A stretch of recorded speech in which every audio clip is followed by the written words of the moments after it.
Let's talk some toys in here.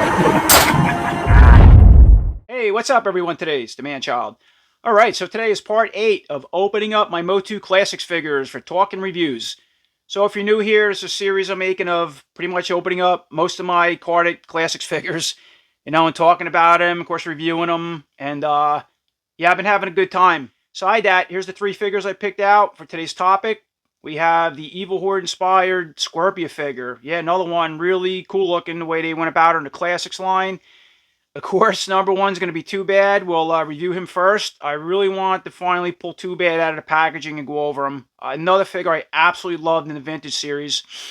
And then lastly, I pulled SAUROD off the shelf. Another cool looking figure, the way the Classics also went about him. Of course, SAUROD was a character that was in the 1987 Masters Universe movie. He was probably the most interesting one to me as far as the villains. His design, how he moved, what he looked like, and of course they killed him off, which was stupid. And then the Vintage one had a button in the back from what I remember as a kid, and sparks shot out of the mouth, which was awesome. The toys of the 80s, right? The Classics one doesn't have that, but it's just cool they put him in the line. Okay, so of course, first up, TWO-BAD. Yeah, TWO-BAD was another figure back in the Vintage days when I was a kid. I was so excited to finally get him in hand. Me and my mom wound up going to Child's World, where I got pretty much all my figures at the time. I was actually looking for Roboto, and I had a friend up the street that he got everything first. Whatever was out with the Master Universe series, you name it, the castles, the figures, whatever. His mom would get it for him between places like Child's World and I think JCPenney's and stuff like that. But he got Roboto first, but didn't have TWO-BAD. And we knew he was coming around because he was on back of like one of the card art or something like that, the card art packaging for one of the figures. But I wound up going to Child's World. I was looking for Roboto, and guess what? I went there, and they had Roboto, and they also had TWO-BAD sitting there. I couldn't believe it. And I was like, Mom, I got, it was like, sometimes I was allowed to get 2 figures, sometimes it was 1. And it was like, she was on like the fence about it. She's like, all right, you can get the Roboto and this TWO-BAD figure. Man, I brought him home, and it was one of the coolest figures I've ever seen. Just with the larger buck, the colors, the 2 heads, it was different. And then the Vintage one had a spring punch feature that the 2 fists would punch each other in the face. And I remember a friend of mine would come over and play with my toys. And I said to some other videos, I was like very immaculate with my stuff. I messed around with it, but when it went on a shelf with my collection, that's how it stayed. But he would come over and start twisting Roboto at the waist with the gears over and over and over. And then TWO-BAD, the fists punching each other in the face. I was like, all right, you're done. Stop. Yeah, he used to get upset about that. I was afraid I'm going to break my fingers and chip them. But kind of my story with TWO-BAD. And here he is in the Classics, and he looks awesome. And here's a quick look at the bio for TWO-BAD. You want to pause and read that. And there we go. TWO-BAD is free from his card. Okay, so taking a closer look at the head sculpts, or 2 heads for TWO-BAD. Alright, we gotta jump around here. Alright, let's check out the Tuvar side, which is the blue, yeah, obviously, character. So yeah, that was always an interesting head to me. It's very alien-like, but yet has humanoid as far as the face, because of the nose and stuff like that. Oh, you have the 3, like these, I guess they're bone pieces that come over top of the skull. He actually has fangs, red eyes, you can see, large, eyebrows.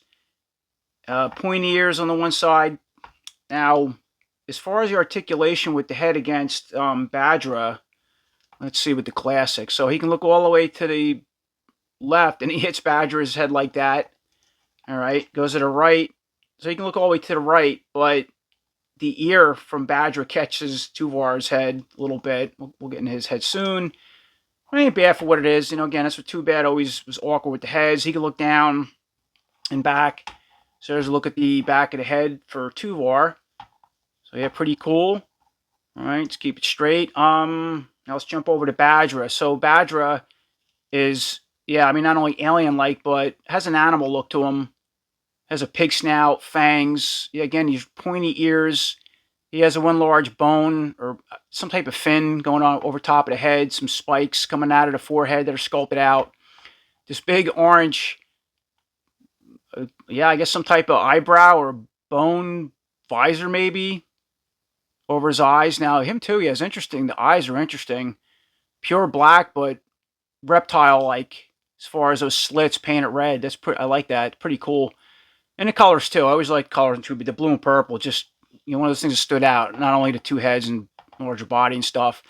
So yeah, with the articulation with Badra, so when he's straight, when you try to put the two heads together, his longer ear kind of gets in the way, but I guess it does what it has to do, spaced out enough. So he can turn all the way to the left, which is fine.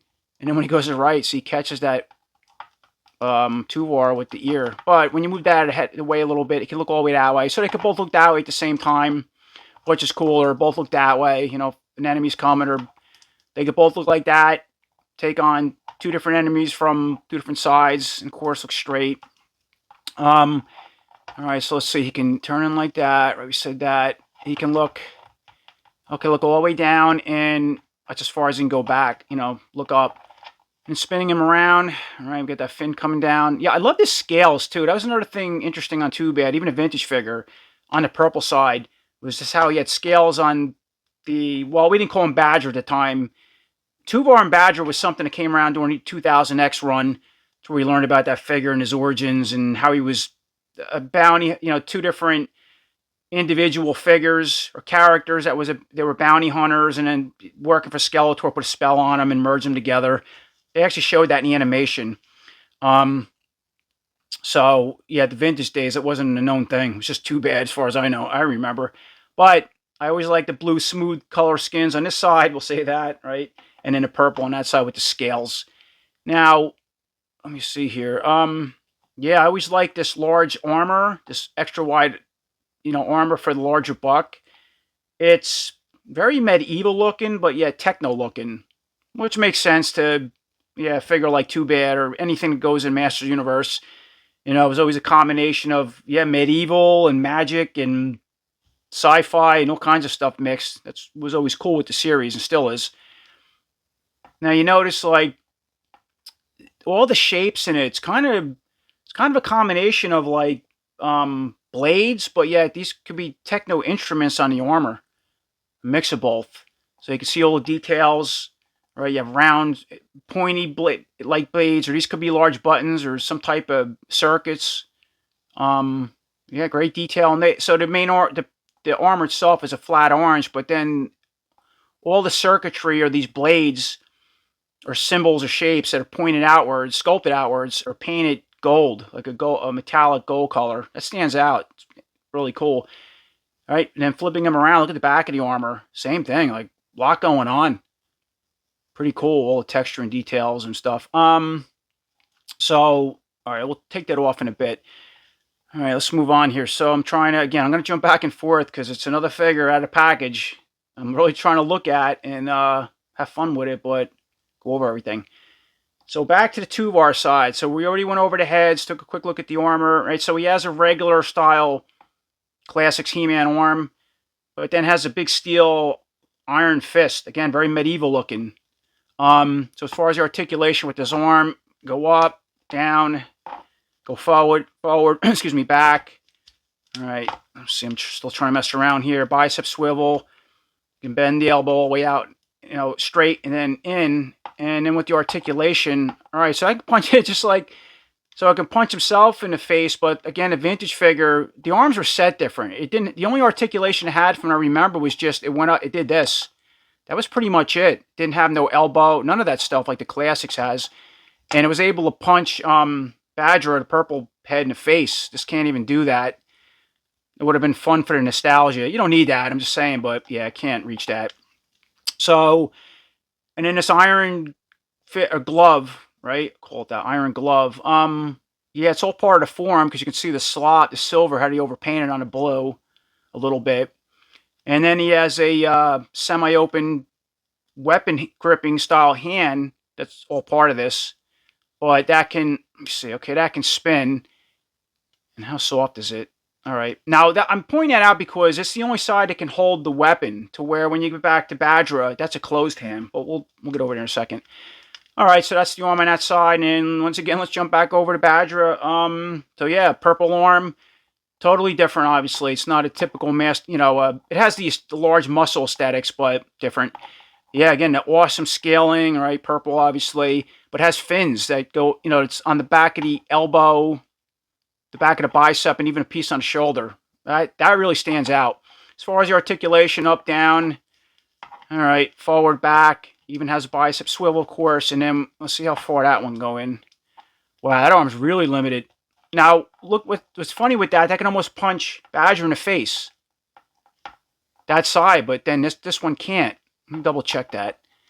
It's close, but if you move the head in, all right, good enough. But it's interesting. Almost like this arm's longer or something.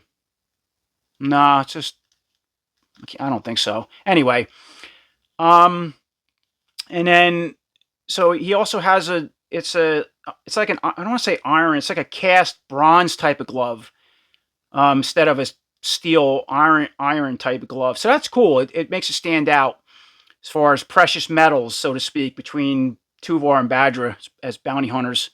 And now that glove too, it's all part of the form sculpt. Obviously, it's like I'm gonna call it a casted, as I just said, bronze, but it's oxidized. That's why it's a darker color.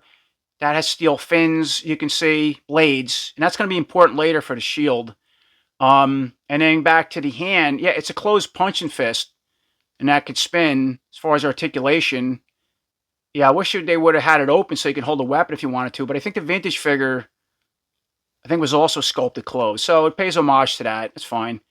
And then we can bend at the elbow, all that stuff. Okay. So where we at here? Moving down. Yep, the extra large buck, right? That TWO-BAD's known for the two heads. And we can see where the blue separates from the purple. Yeah, it's clean. I like some where they, I don't know, kind of mixed on that. Would have been neat if the purple or blue went in and out a little bit. Either or, I think the vintage figure too was, I remember, clean. I think it was a 2000X that had the weaving. All right, let's finish up the articulation. We'll remove the armor.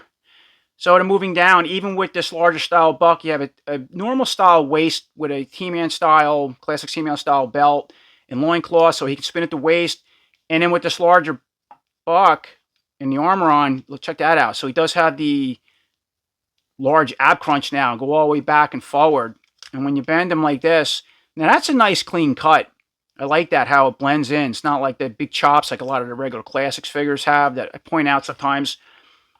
And then let's see, let's move down. All right, get the arms out of the way. All right, and there's the legs, obviously. So yeah, you have the regular He-Man style, you have blue leg to match the blue on the body. And then he also has an iron boot, steel to match the glove. Really cool with all the steel round half ball blades that are coming out all around. And as far as the articulation with this leg, we can kick all the way forward, back, bend at the knee. It has a swivel in it. And then this boot can spin. And then dropping down with the steel foot, that can go up and down a little bit stuck and should rock side to side, but I'll have to heat that up later. Okay, and then jumping back over to the Badger leg. So that leg too, it's sculpted and has a design very similar to the arm as far as obviously the scale, the color, but look at all the fins on the outer part of the thigh. It goes all the way down to, well, close to the knee, and then you can see that, the pins are showing. Down to the ankle, you got it on the front there. A piece in the back. That's really cool. And then look at that boot. Again, it's just like a giant cast bronze boot. Again, match something like the glove. Yeah, really cool. Has a piece that protects the knee going up there. Has little points, blades. So as far as the articulation with that leg, kick forward, back, bend at the knee, can swivel. And then, yeah, the boot, let's see, that can rotate or spin. And then the foot, again, this one's stuck. Should go up and down, rock side to side. I'm not going to mess with it, but they do.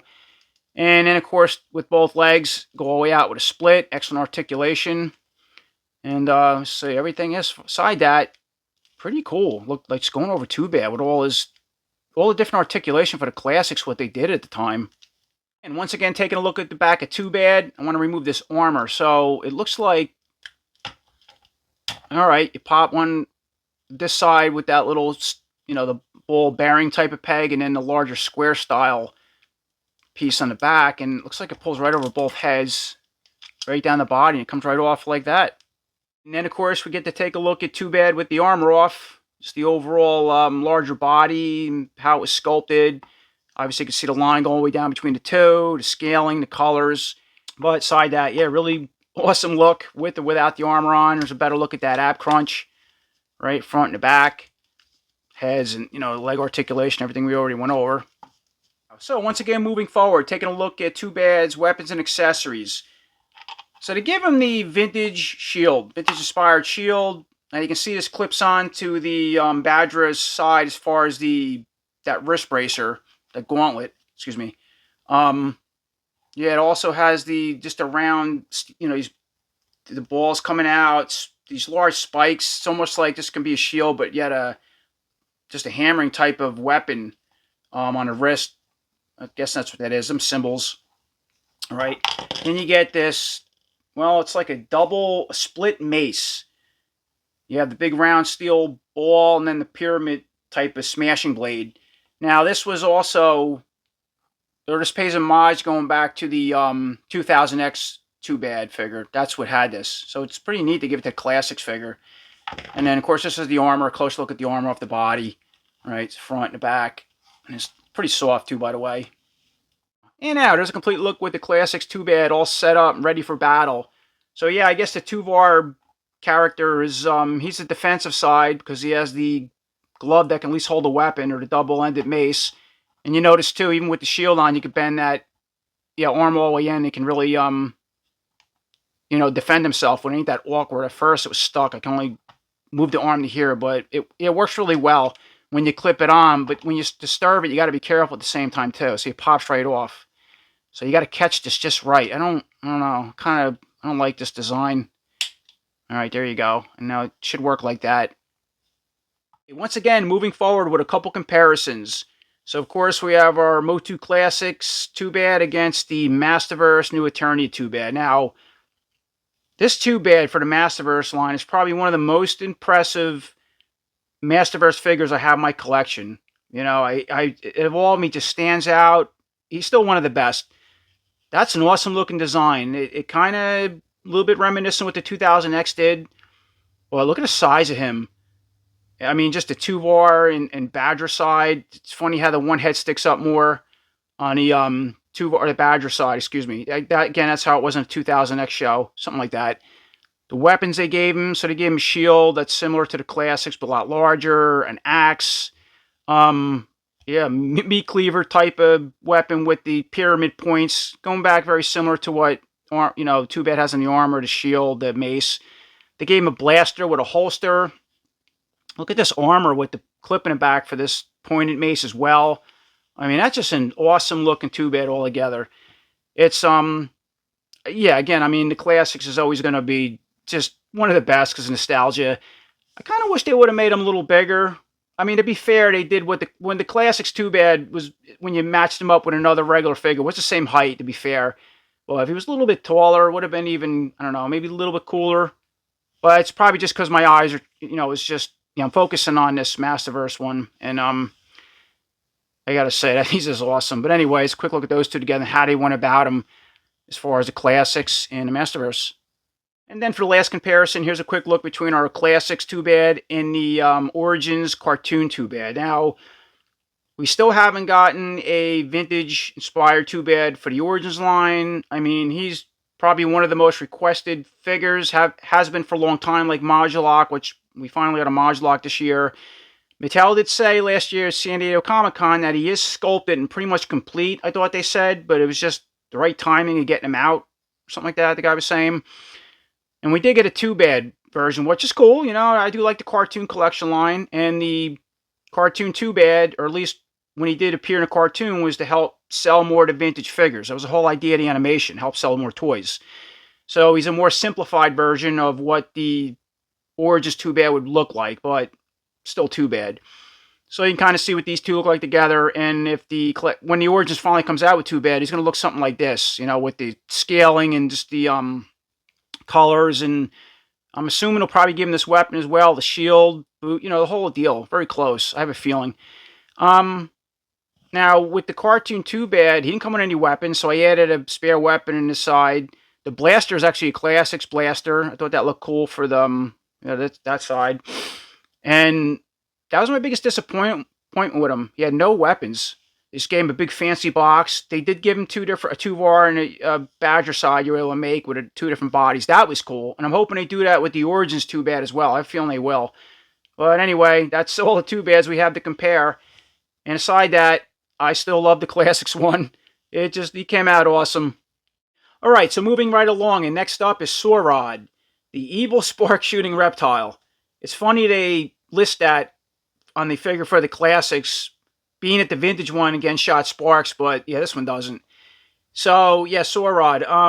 I remember me and my mom, my best friend at the time, going to see the 1987 He-Man movie, coming out of the theater and having a mix of excitement, being that there was finally a He-Man movie out, but very disappointed for a lot of reasons that many people that see that movie of our age is disappointed. It was all over the place. And yeah, the most interesting character was SAUROD. And as I already mentioned, they killed him off, which was, again, stupid. So I think that weekend me and my mom went back to Child's World and started looking for the movie toys. I don't know if one of my friends got them or something on one of them. And I knew they were out. So yeah, we went and they had SAUROD and they had Gwildor. So I did pick up both of those, but I can never find a Blade. And I had most of the vintage collection, and Blade was one of the figures I've never ever found. And I never found a vintage Horde Trooper. I never had a Eternia. There was a few things, but I remember getting SAUROD. And here's a quick look at the bio for SAUROD. You want to pause and read that? Hey, and there he is. We have SAUROD cut out of package. Okay, so taking a closer look at SAUROD's head sculpt. Yeah, a lot of stuff going on. Really cool. I like that he's a reptile inside all this armor. At least has a helmet on, armor parts over the reptile body. Looks like some chainmail type of armor going on around the arms, the buck and stuff like that. Awesome eyes for reptile. I mean, that's just perfect as far as the sculpting and the paint. Now, the helmet's like, you have a face shield mask type, yeah, I guess a shield, and then a helmet. If you look all the way around, this piece too, it's like a piece of vertebrae that comes out of or underneath the helmet. Now I tried to remove this helmet before I started filming. It looks like a separate piece, but mine does not come off. It's like pegged and glued in, I guess. Curious to see if you pop it off, what does that look like underneath it? Yeah, I know the main face is that's part of sculpt. It's not like there's a reptile head underneath the helmet. That would be really cool if the helmet came off or they gave you an alternative head, to see what he looked like. Not that they ever showed him in the movie like that, but yeah, I really like the colors too on the armor and helmet. So as far as the articulation with this head helmet, face mask, you can look all the way to the left, right, look all the way down and back, and then this vertebrae piece hanging out hinders it. It is kind of flexible. Yeah, it's flexible. It doesn't articulate, I don't think. It's interesting though, but really good articulation with the head. Now, aside the eyes, the two parts of the helmet, this piece, he does have like a little mouth area to where, so with the vintage figure that I was talking about earlier, people, if you had them or not, when I was like doing this earlier, I'm surprised it didn't sculpt the switch or that little button in the back to pay homage to the vintage figure. But anyway, it had this button piece that would push down and it would spring back up. And there was like some kind of this little stone in it, and the sparks would fire out of that mouthpiece like that. So yeah, I don't know. They have the mouth opening, but not that button. All right. You also notice too, though, you look close on the outer parts of this mouth, he has two little torch tips. So I guess that's his weapon as his character in the Classics. That's what the sparks is supposed to shoot out from as part of his weapon blaster effect coming out of his face. So it's not going to be that hole in the mouth. That's where he would talk, I guess. All right, so moving down. So with the neck, it's like a reptile. It's scaling. It's scale, but it's this turquoise color. And then before so you can see the chest armor. Then you have a different type of sculpting which looks like a chainmail suit. Again, going back to the arms and the chest and the buck, I guess. All right, we'll take this armor off soon. We'll take a look at it. Another figure I'm trying to look over and talk, figure them out. So moving on to, let's see. All right, we already talked about the armor going down. He has like a slash going across. First, I thought that was a scratch. It looks like part of sculpting here and here. It's battle damage. All right, and then that's the front. Right, we talked about the back. All right. So you can twist at the waist, obviously, like all these figures can. And moving over to the arms. So yeah, the arms have these like shoulder pads on the left and right side. Now they're pegged into the arms part. I guess it's supposed to be part of the chainmail. And as far as the articulation, right, with the right arm in the shoulder, protective shoulder armor pad on, you can go all the way up, down, forward, back. You have the bicep swivel. You can bend up at the elbow or straighten it all the way out. You can bend to the face like this, and let me see, down towards the bot, yeah, somewhat towards the body. And then the chainmail, so it's all part of the shoulder, right, the bicep, and then here it just stops. I don't know if that's supposed to be like part of his suit or they just didn't sculpt it. I almost feel like the chainmail should have went all the way down to this glove. I don't remember in the movie how it's, I don't know. But aside that, so yeah, these pretty cool looking, techno looking gloves. Actually, this is not even it's actually a bracer or a gauntlet, okay, because then the hand's open here, but yet then it has a glove piece that goes over it. All right, and then here's a look at it sticks out from the elbow. Let me see here. Yeah, he has reptile hands, and it's like a half glove that goes over the thing, the hands. That's interesting. Okay, so then that hand can spin, and let's see. Then going over to the left side, right, same type of shoulder pad, and go up, down, forward, back, bicep swivel, end up at the elbow again, to the face, straighten it out, and this too. So he has a similar type gauntlet. It's exactly the same as the right side. Right, you can see how it goes up to the elbow. And now this hand's just obviously open. So now you have some fingers, and you still have, yeah, again, it's pretty cool. And then you can see the reptile hand, but these protectors, it's almost like a metal type protector piece that sits over the hands. Actually, in the movie, I think I remember something like that. When you were looking at him. The problem with SAUROD in the movie was most of the time when they showed him everything was very dark. It's hard to really tell. Sorry, when they were in high school, I remember taking a look at him. But anyway, I think I remember seeing things like that. So now with the armor on, he also has the ab cut, right? So he can go all the way back, but when he goes forward, the armor hits this lower part of this armor in the pelvis area. All right, so let's see. Spin him back around once again, and all right, look at this. So he has this large, like, protector. It's like multiple plates going all the way down to protect the back of the tail. So yeah, he does have a tail. It's rubber and flexible. And then the outer part is just that, again, turquoise green, I guess skin. It's not, this is obviously the armor. And then the back has a greenish tone inside it. Now, I don't think that articulates. No, it's just rubbery. It does not have a wire in it either. I thought it did at first. It's just there floating. But really cool details too on this armor. Now this too is all part. No, it's a separate piece. It looks like it's like plug and glued on to this hip piece here, which, all right, I want to go over that in a second. Let me see. Yeah, all right, yeah, so it's definitely separate. Once again, all right, where we at here? Moving down to this, so he has like another, not a loincloth, but this protector again, piece that wrapped, all right, it's all part of this. And now if you notice, what should be his loincloth, it looks to be his skin. So this is his actual skin, I'm guessing, the green lizard-like. And you can just see all the scaling and stuff like that. You can see it down in the legs here, and then of course the back of the tail, right?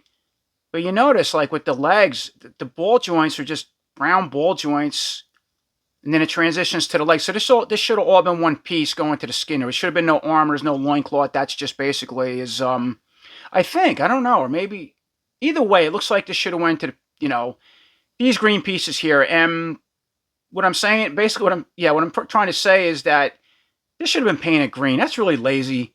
Or some kind of green ball joint instead of brown like that. I might even paint them. It looks terrible when you articulate and move it. I mean, you really see that. Wow. All right. That's a bad flaw there with a Classics figure. But All right, so then of course he has a holster here, which is pretty cool. It's all part of this armor, guard, and it also attaches to the back of his tail guard, we'll call it. And then moving down to the legs. So I already mentioned about these lazy bolt joints, the miscolors. Yep, looks like skin. And then, yeah, this too, though, it's interesting. So it's like, I don't know what this is supposed to be, because then you have green straps here. Is that supposed to be skin as well? Now, here you go again. You got more of that chainmail. That's in back of the legs, or was the chainmail supposed to go way up in here? I don't know. But that's how they did it.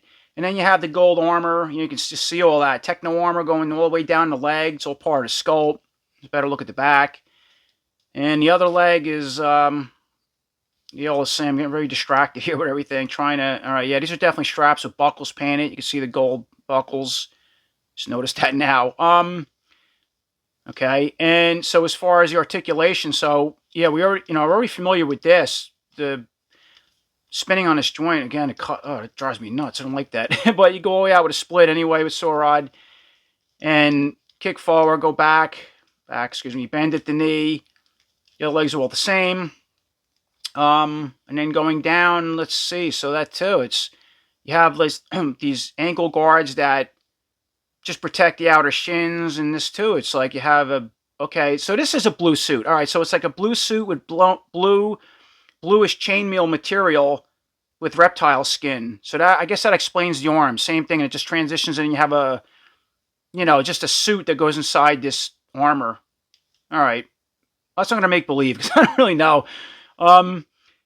Yeah, I'm trying to see where the classics made cuts and what's painted, what's not. I feel like this was another, all newly tooled figure, and they had to make cuts and stuff in certain areas, or just certain decisions, not get green ball joints, and that's why he ended up like this.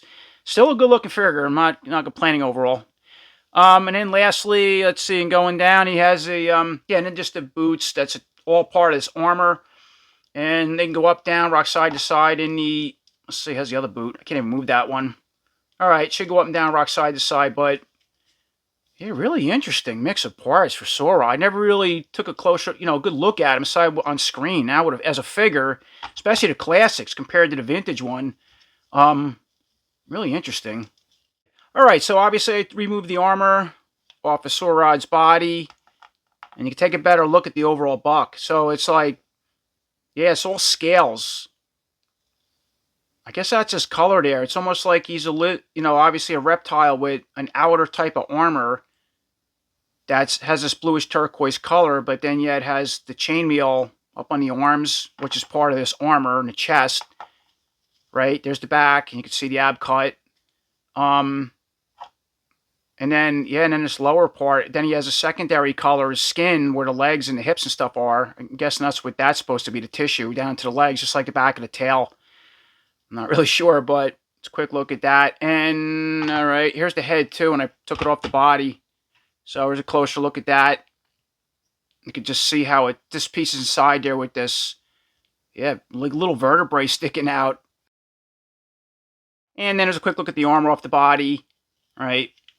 And there's two plugs, how you open up. It's pretty soft, and you can just see where they painted that extra chainmail armor protection that covers part of the chest, as part of this armor.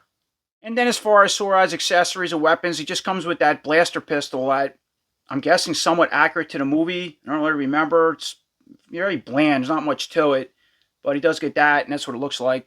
So once again, I have SAUROD all put back together, and I just put his laser blaster in hand, or the right hand, so the one he can grip with.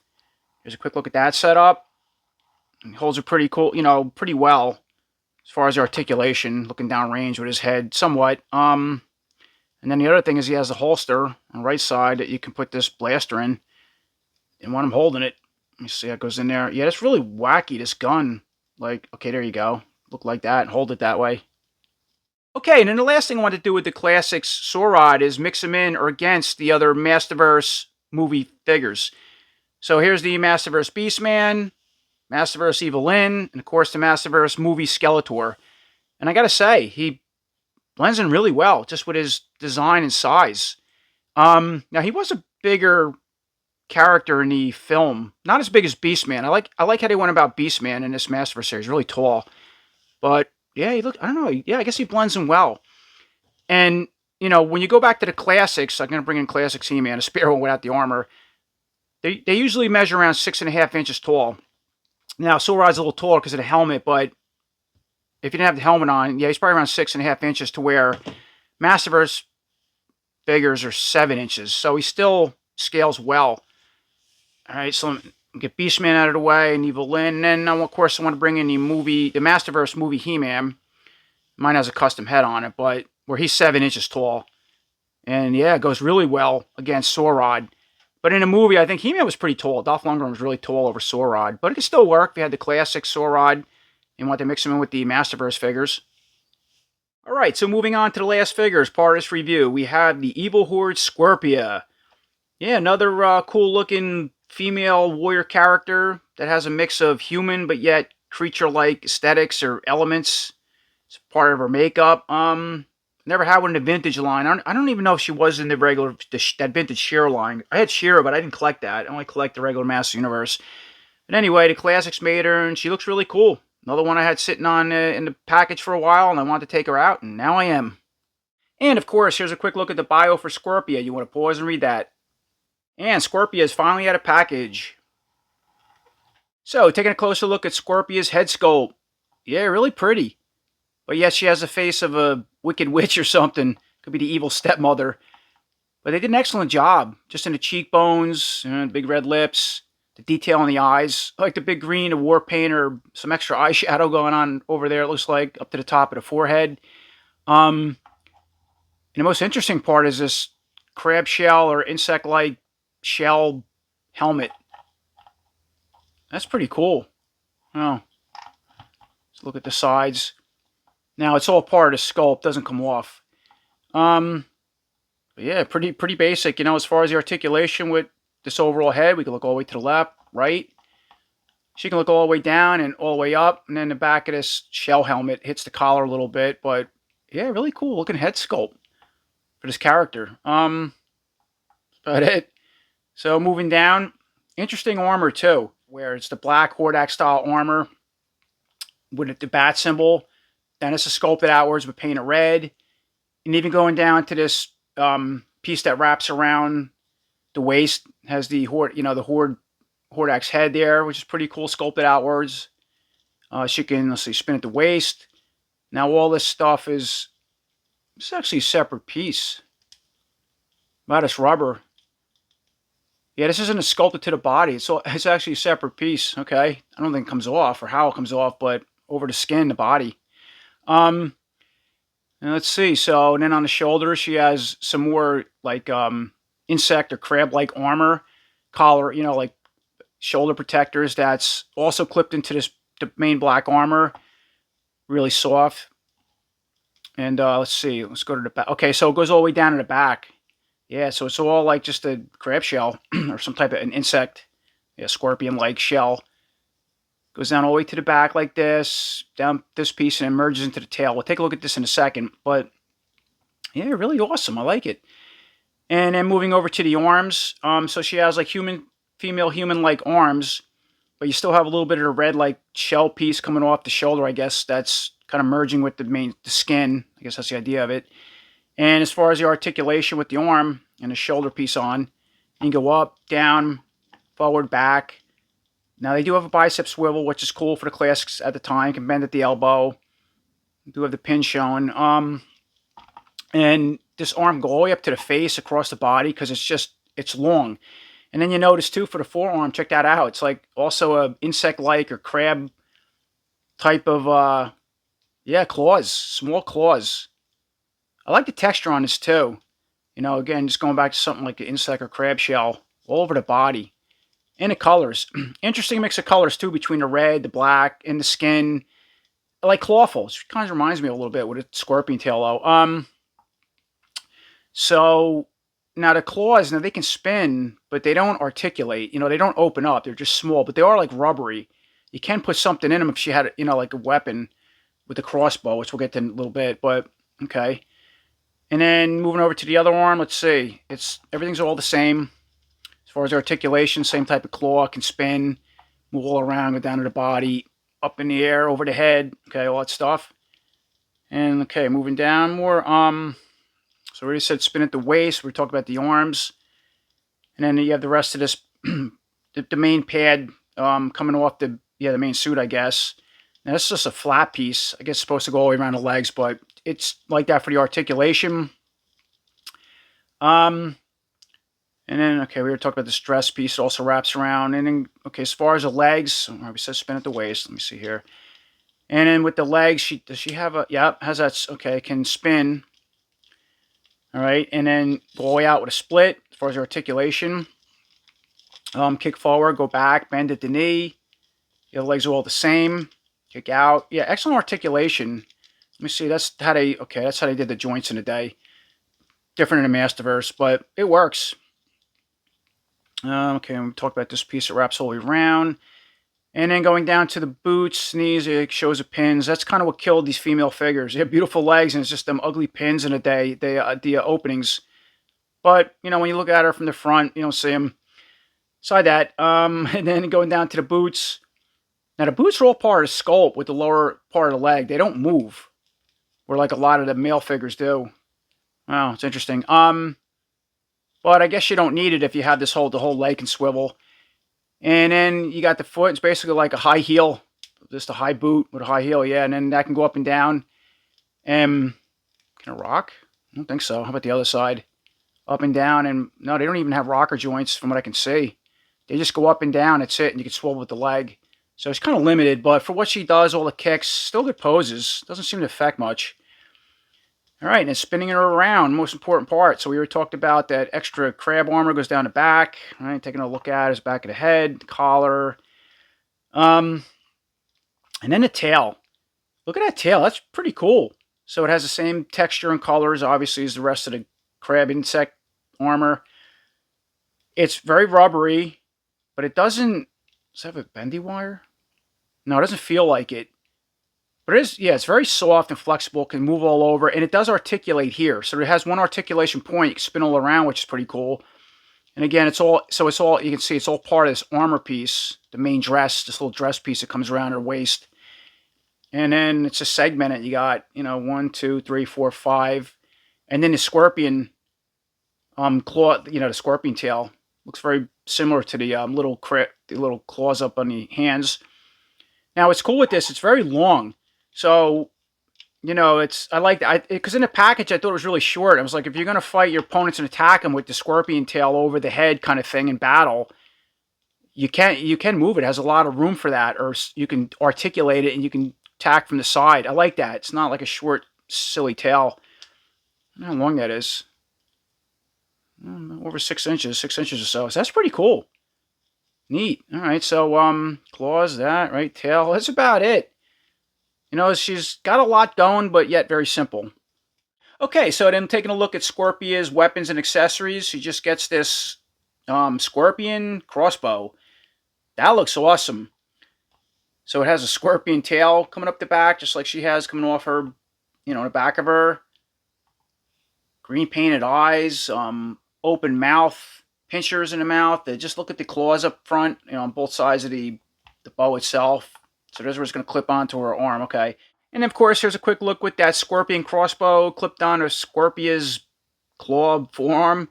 So yeah, it just pretty much clips on, obviously. And yeah, she doesn't have to hold anything with these claws. So it's a good idea, the overall design for her to use this bow.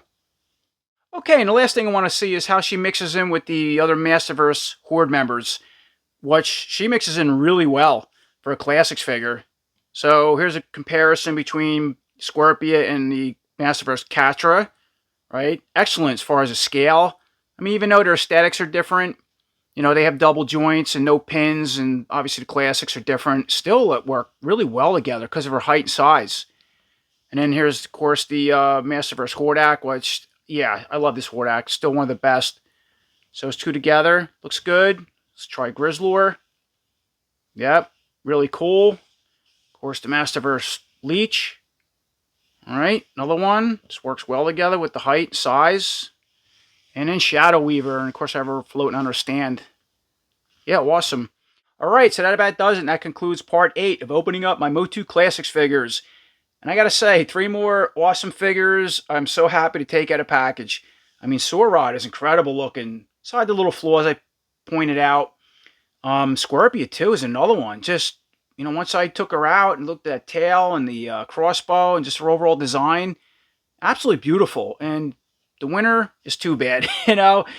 Always a favorite. They just did an awesome job on them.